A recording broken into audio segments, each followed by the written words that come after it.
नमस्कार जी, मध्य प्रदेश छत्तीसगढ़ देख रहे हैं आप। मैं हूं अवधेश कुमार। खबर अपने सीजी की शुरुआत करेंगे छत्तीसगढ़ की 3 बड़ी खबरों के साथ। पहली खबर है धमतरी से, जहां पर एक परिवार अपनी बेटी को बचाने के लिए अपनी जमीन उसने बेच दी, लेकिन इसके बाद भी वो परिवार अपनी बेटी के इलाज का खर्च नहीं उठा पा रहा है।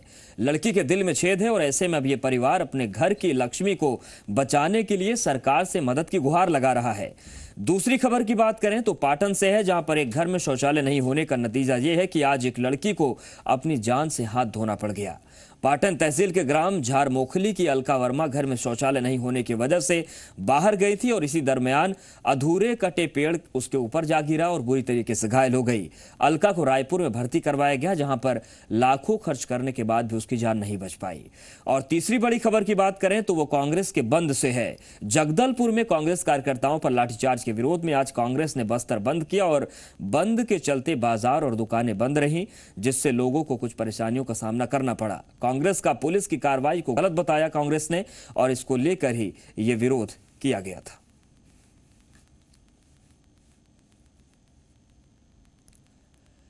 देश में इन दिनों घर घर शौचालय निर्माण की मुहिम चल रही है, लेकिन इस मुहिम को लेकर छत्तीसगढ़ के अफसरान कितने संजीदा हैं, इसकी वानगी दुर्ग जिले की पाटन तहसील के झारमोखली गांव में देखने को मिली। यहां पर घर में शौचालय नहीं होना बीएससी सेकेंड ईयर में पढ़ने वाली एक छात्रा के लिए जानलेवा साबित हो गया। मृतक छात्रा घर में शौचालय नहीं होने की वजह से बाहर जा रही थी मजबूरन, जहां पर रास्ते में उसके शरीर पर एक आधा अधूरा कटा पेड़ गिर पड़ा और पेड़ के नीचे दबकर छात्रा बुरी तरीके से जख्मी हो गई। उसे फौरन रायपुर के अंबेडकर अस्पताल में भर्ती करवाया गया, जहां पर लाखों रुपए खर्च करने के बावजूद उसकी जान नहीं बच पाई। घर वालों का आरोप है कि उन्होंने 2 साल पहले ही ग्राम पंचायत में शौचालय बनवाने का आवेदन भी दिया था, लेकिन अब तक शौचालय का निर्माण नहीं हो पाया। घर वालों का कहना है कि अगर शौचालय निर्माण हो गया होता तो आज उनकी बेटी जिंदा होती। मृतक के घर वालों ने ग्राम पंचायत से लेकर स्थानीय प्रशासन तक को मौत के लिए जिम्मेदार ठहराया है।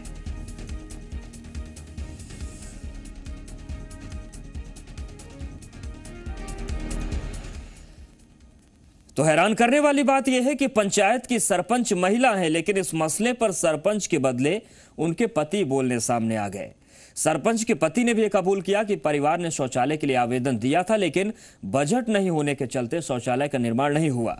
वहीं रानी तराई थाने की पुलिस ने पेड़ की आधी अधूरी कटाई करने वाले मजदूर और ठेकेदार के खिलाफ मामला दर्ज कर लिया है।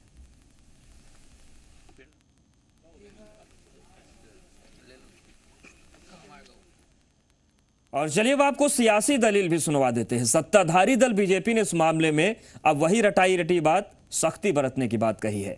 बीजेपी ने छात्रा की मौत को अफसोसनाक बताते हुए लापरवाही की जांच और दोषियों के खिलाफ कड़ी कार्रवाई की बात कही है। उस बालिका के निधन की बात है, वृक्ष का गिरना, और ये बड़ी दुखद घटना उसको कहा जाएगा। यदि कोई विलंब हुआ है तो वो निश्चित रूप से जांच का और दंडित करने का विषय है कि यदि उसने जो हितग्राही है वो चाहता है कि मेरे यहाँ शौचालय बने और उसमें विलंब किया गया है तो दोषी अधिकारियों के खिलाफ कार्रवाई की जानी चाहिए।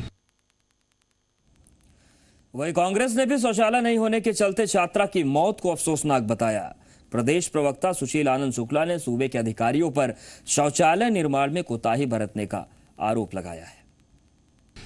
यह छत्तीसगढ़ के लिए शर्मनाक स्थिति है। पूरे देश में प्रधानमंत्री नरेंद्र मोदी की सरकार, भारतीय जनता पार्टी की सरकार स्वच्छता अभियान का ढिंढोरा पीट रही है और गांव-गांव में घर घर में शौचालय बनाना इनका मेगा प्रोजेक्ट है, जिसके बारे में प्रधानमंत्री जी लगातार समाचार माध्यमों में बोलते रहते हैं। छत्तीसगढ़ में इस शौचालय निर्माण की दिशा में लगातार भ्रष्टाचार की बातें, कोताही की बातें, लापरवाही की बातें सामने आती हैं। तो 2 साल पहले अगर आवेदन पर कार्रवाई होती तो इस लड़की की जान बच सकती थी, लेकिन अब सवाल उठ रहे हैं कि आखिर कब सुधरेगा लापरवाह सिस्टम। सवाल यह भी उठता है कि 2 साल पहले आवेदन दिया गया, उसके बाद भी शौचालय का निर्माण क्यों नहीं हुआ। छात्रा की मौत का जिम्मेदार कौन है, किसकी जवाबदेही तय होगी। और सवाल यह भी है कि क्या ग्राम पंचायत और स्थानीय प्रशासन के खिलाफ कार्रवाई नहीं होनी चाहिए। महिला सरपंच की पंचायत में बेटियों के लिए शौचालय आखिर क्यों नहीं बन पाया। इस मसले पर सियासत शुरू हो गई है, लेकिन सवाल ये उठता है कि आखिर जवाबदेही कब तय होगी और कार्रवाई कब की जाएगी।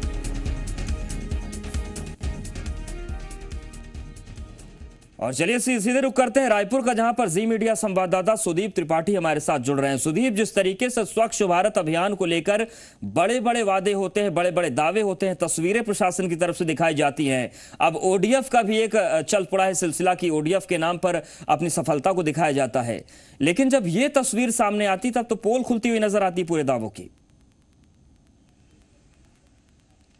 बेशक अब से पोल खुलने वाली बात है, क्योंकि प्रधानमंत्री की ये महत्वाकांक्षी योजनाओं में से एक है शौचालय निर्माण, और इसे लेकर लगातार केंद्र सरकार राज्य सरकारों को निर्देश देता आया है। लेकिन सरकार की ये लापरवाही बोली जाए राज्य सरकार की, शौचालय निर्माण में जिस तरीके से प्रक्रियाओं को ढीला बरता जा रहा है या हल्के में लिया जा रहा है लोगों के आवेदनों को, ये एक बहुत ही महत्वपूर्ण विषय है। एक शहर का और मैं जिक्र करना चाहूँगा। उस शहर में भी जो शौचालय है उसकी जो मॉनिटरिंग हो रही थी, वहाँ के एक व्यक्ति के घर में ही ऐसा शौचालय नहीं था जो इस पूरे योजना को और पूरे अभियान को चला रहा था। तो इसी तरीके का हाल यहाँ छत्तीसगढ़ में भी है। और छत्तीसगढ़ में जो पाटन इलाका है वहाँ पे जैसे बताया गया 2 साल पहले युवती के जो मृत युवती है उसके पिता ने आवेदन किया था, और उसी तरीके से गाँव में और भी ऐसे बहुत सारे लोग हैं जिन्होंने शौचालय के लिए आवेदन दिया है, लेकिन उस पूरे इलाके में शौचालय निर्माण की जो प्रक्रिया है वो इतनी ढीली है कि उस पर कोई ध्यान नहीं दे रहा। आज ही शाम को पंचायत मंत्री अजय चंद्राकर ने बैठक ली है, और उसमें राज्य निगरानी समिति की बैठक थी। उसमें 3 सांसद है, सांसद रमेश बैस, दिनेश कश्यप और सांसद चंदूलाल साहू, ये भी उसमें मौजूद थे। और ये तीनों जो सांसद हैं ये राज्य सरकार पर इन्होंने नाराजगी जताई है। इसमें सबसे महत्वपूर्ण मुद्दा शौचालय निर्माण का था। उसमें कहा गया कि शौचालय निर्माण में ढीली बरती जा रही है। मतलब जो 3 सांसद हैं वो अगर सरकार की प्रक्रिया पर सवाल उठा रहे हैं, तो इससे आप समझ सकते हैं कि ये सिर्फ पाटन का ही मामला नहीं है, राज्य के और भी ऐसे इलाके हैं, क्योंकि उसमें कांकेर के सांसद और महासमुंद और रायपुर के सांसद जो कि इस बैठक में शामिल थे। तो इससे ये अंदाजा लगा सकते हैं कि सब जगह का यही हाल है। जो शौचालय निर्माण की जो प्रक्रिया है उसमें ढिलाई बरती जा रही है, और इसी की भेंट जो है, इसी लापरवाही की भेंट जो है वो युवती चढ़ गई और उसको अपनी मौत से इसका पूरा मामला चुकाना पड़ा। तो आप समझ सकते हैं ये कितना गंभीर मसला है, क्योंकि केंद्र सरकार इस पूरे मामले में बराबर नजर बनाए हुए है, और राज्य सरकार के जो आंकड़े इसमें सामने आते हैं उन आंकड़ों में ये बताया जाता है कि शौचालय निर्माण की प्रक्रिया है वो बहुत तेजी से हो रही है और सब पूरे राज्य में बहुत अच्छे से हो रही है। लेकिन ये जो मामला है ये सीधे सरासर जो है इस पूरे मामले में पोल खोल रहा है। जी बिल्कुल पोल खोल रहा है, और ये तस्वीर दिखाता है कि आखिर जिस तरीके से बड़े बड़े आंकड़े और दावे पेश किए जाते हैं, दरअसल जमीनी स्तर पर उनकी किस तरीके से छेछालेदर हो रही है, किस तरीके से पूरी परिस्थितियां उल्टी दिखाई जा रही हैं। सुदीप हमारे साथ आप बने रहेगा, एक और खबर पर आपसे अपडेट लेंगे। छत्तीसगढ़ के धमतरी में एक परिवार ने अपनी बेटी को बचाने के लिए अपनी जमीन तक बेच दी, लेकिन इसके बाद भी वो परिवार अपनी बेटी के इलाज का खर्च नहीं उठा पा रहा। लड़की के दिल में छेद है, और ऐसे में परिवार अपने घर की लक्ष्मी के इलाज के लिए सरकार से मदद की गुहार लगा रहा है।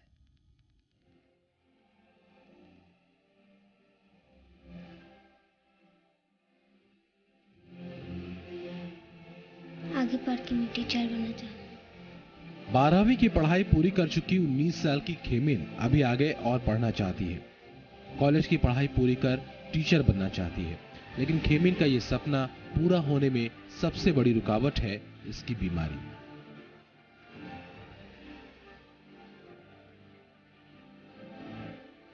धमतरी के मगरलोड इलाके के सोंगा गांव की रहने वाली खेमिन पिछले कई सालों से बीमार है, और इसकी बीमारी की वजह है इसके दिल में एक छोटा सा छेद, जिसके चलते खेमिन को हर रोज जिंदगी से जंग लड़नी पड़ती है।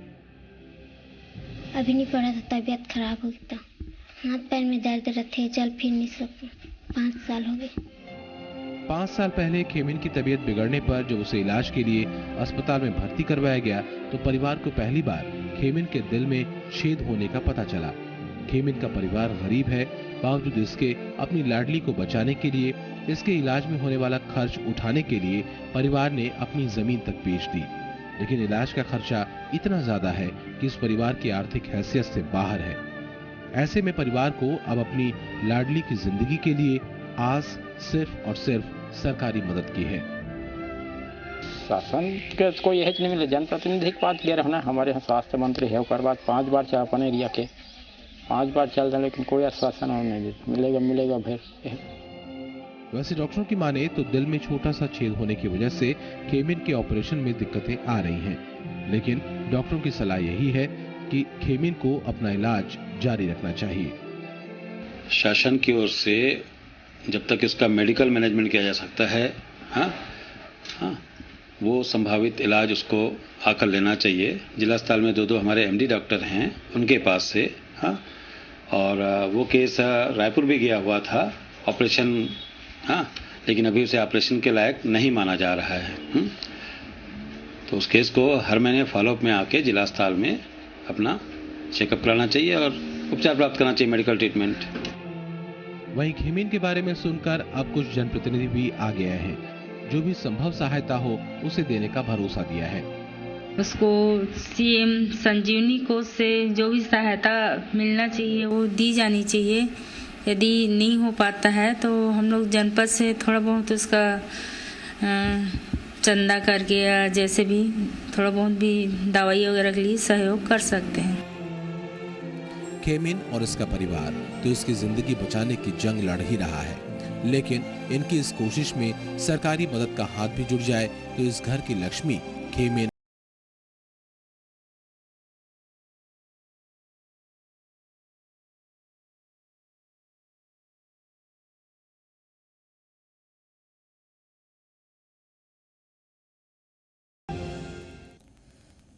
तो खेमीन के सपने बड़े हैं, लेकिन जिंदगी की राह में जो ये मुश्किल आई है इसमें उसे मदद की आस है, लेकिन मदद नहीं मिल पा रही है। सुदीप का रुख करेंगे हमारे साथ रायपुर से लगातार सुदीप बने हुए। सुदीप, जिस तरीके की पूरी तस्वीर है, सरकार की तमाम योजनाएं हैं, आर्थिक तौर से मदद मिलती भी है, लेकिन अगर खेमीन की हम बात करें तो ये मामला आखिर रुक कहाँ रहा है?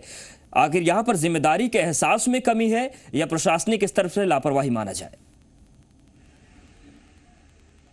अवधेश, जी मीडिया ने इस पूरे मामले को बेहद ही गंभीरता से उठाया है और ये भी जानकारी आ रही है कि जो उसके माता पिता हैं उन्होंने जिला स्तर पे वहाँ पे कई लोगों से गुहार लगाई थी। इवन वो स्वास्थ्य मंत्री जो वहीं के रहने वाले हैं अजय चंद्राकर, उसी इलाके से क्षेत्र से वो बिलोंग करते हैं, और उनसे भी उन्होंने मुलाकात की थी, आवेदन लगाया था, और बाद में फिर ये मामला सीएम हाउस भी आया है। और ये भी बताया जा रहा है ये पूरे मामले में प्रक्रिया जारी है और इसका जो मामला है संजीवनी राहत कोष से, वहां से शायद इसको सैंक्शन मिल सकता है, इसकी जानकारी आ जा रही है। और आज ही मुख्यमंत्री ने जन दर्शन में 73 लोगों को संजीवनी राहत कोष से 73 लाख रुपए की राशि जो है संजीवनी राहत कोष से सैंक्शन की है। 25 ऐसे मरीजों को जो है ये दिया गया है। इसमें अब इनकी भी प्रक्रिया शामिल कर ली गई है। साथ ही जो आसपास के जो लोग हैं धमतरी के और जो अन्य जिलों से, वो भी मदद को सामने आ रहे हैं। जी मीडिया के इस मुहिम के साथ वो जुड़ते चले जा रहे हैं। और सबसे इसमें इम्पोर्टेंट ये है कि जो हेमी ने उसको एक बड़े स्तर के इलाज की ज़रूरत है, क्योंकि यहाँ पे जो छत्तीसगढ़ में जो हॉस्पिटल्स हैं, जिला अस्पताल जिला स्तर पे डॉक्टरों के मुताबिक, डॉक्टरों ने ऑफ द रिकॉर्ड ये बात हमको बताई कि यहाँ के स्तर पे उसका इलाज जो है वो थोड़ा सा कठिन है। इसको ऊपर अच्छे हॉस्पिटल में वहाँ पे इसके इलाज के लिए व्यवस्था होनी चाहिए। जी बिल्कुल सुदीप, तो इस तरीके से जैसा कि जानकारी मिल रही है कि इसका नाम हो सकता है संजीवनी योजना के तहत मदद मिल सकती है, तो ऐसे में ये माना जा सकता है कि जब तक मामला पूरी तरीके से खुलकर सामने न आए तब तक जो प्रशासन है उसको जिम्मेदारी का एहसास नहीं हो पाता। हालांकि जी मीडिया की मुहिम लगातार जारी है। शुक्रिया आपका हमसे जुड़ने के लिए।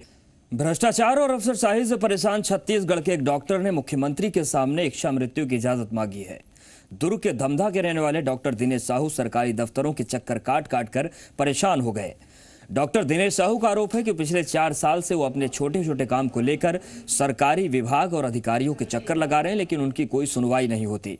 इतना ही नहीं, काम करने के एवज में लगातार उनसे रिश्वत मांगी गई और डॉक्टर दिनेश साहू के मुताबिक उन्होंने नेचुरोपैथी का एक संस्थान खोल रखा था और उस पर आरोप लगे कि वहां पर पढ़ाई नहीं होती।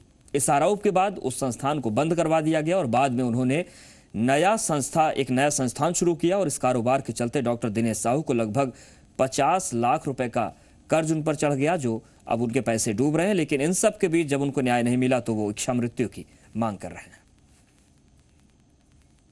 मैं सीएम हाउस से माननीय मुख्यमंत्री जी से बस 5 मिनट मेरी समस्या का निवारण करने के लिए मैंने गए थे। यहाँ से मुझे लाया गया। यहाँ पे आवेदन में मैंने दिया है कि मैं जो है विभागीय प्रशासन से जो है त्रस्त हो गया हूँ, जो भ्रष्टाचार से भरा हुआ है। आप मुझे, मैं अपने परिवार के साथ इच्छा मृत्यु डॉक्टर दिनेश साहू है या धंधा के निवासी हैं। इनकी कुछ समस्याएं थी जिनको लेकर ये जनदर्शन में उपस्थित हुए थे और वहाँ पे ये इच्छा मृत्यु के संबंध में आवेदन पत्र इनके द्वारा लिखा गया था। के द्वारा वहाँ पे जाकर स्थिति जो है वो ऐसी उत्पन्न की जा रही थी जो कि उचित नहीं है। लिहाजा इनको अभी ला के इनसे पूछताछ की जा रही है। बाद में जो वैधानिक कार्रवाई होगी वो सुनिश्चित की जाएगी। छत्तीसगढ़ कांग्रेस के प्रदेश अध्यक्ष भूपेश बघेल और नेता प्रतिपक्ष टीएस सिंहदेव दिल्ली के दौरे पर हैं। दोनों नेताओं ने अनुशासन समिति के अध्यक्ष ए के एंटनी से मुलाकात की और अमित जोगी का निष्कासन जारी रहने और अजीत जोगी के निष्कासन पर फैसला लेने की अपील की। अपने दिल्ली दौरे के दौरान भूपेश बघेल और टीएस सिंहदेव कांग्रेस के राष्ट्रीय कोषाध्यक्ष मोतीलाल वोरा से भी उन्होंने मुलाकात की। टेप कांड में छत्तीसगढ़ प्रदेश कांग्रेस कमेटी की कार्यकारिणी के प्रस्ताव सर्वसम्मत प्रस्ताव के पीछे के कारणों की जानकारी दी। इसके साथ साथ उन्होंने अपनी रिपोर्ट के बारे में भी उन्हें जानकारी दी। छत्तीसगढ़ में मुख्यमंत्री अजीत जोगी की मुश्किलें लगातार बढ़ रही हैं। अब प्रदेश कांग्रेस कमेटी के उपाध्यक्ष और सतनामी समाज के नेता पीआर खुंटे ने अजीत जोगी पर जमकर निशाना साधा। खुंटे ने अजीत जोगी को पार्टी से निष्कासित करने की मांग की है और उन्होंने कहा कि अजीत जोगी सतनामी समाज का शोषण करते आए हैं। जोगी खुद सतनामी नहीं है और ऐसे में सतनामी समाज में उनकी स्वीकार्यता नहीं है। इस दौरान पीआर खुंटे ने कहा कि राहुल गांधी के छत्तीसगढ़ आने से सामाजिक मेले में भीड़ बढ़ेगी। कभी अपने को सतनामी कहते हैं, तो कभी अपने को ईसाई कहते हैं, तो कभी आदिवासी कहते हैं। इस तरह का जो सोच है ये सतनामी समाज को बदनाम करने वाली बात है, क्योंकि अजीत जोगी सतनामी है ही नहीं और इस समाज का कभी उसने भला नहीं किया, बल्कि इस समाज का उन्होंने नुकसान किया। जगदलपुर में कांग्रेस कार्यकर्ताओं पर हुए लाठीचार्ज के विरोध में आज रायपुर में कांग्रेस कार्यकर्ताओं ने प्रदर्शन किया। कांग्रेस कार्यकर्ताओं ने प्रदेश सरकार के खिलाफ नारेबाजी की और साथ ही पुतला दहन भी किया। साथ ही पुलिस पर सरकार के इशारे पर काम करने का आरोप लगाया। दरअसल लोकतंत्र बचाओ आंदोलन के दौरान जगदलपुर में कांग्रेस कार्यकर्ताओं पर पुलिस ने लाठीचार्ज किया था, जिसके विरोध में आज कांग्रेस ने बस्तर संभाग में बंद का आह्वान किया था।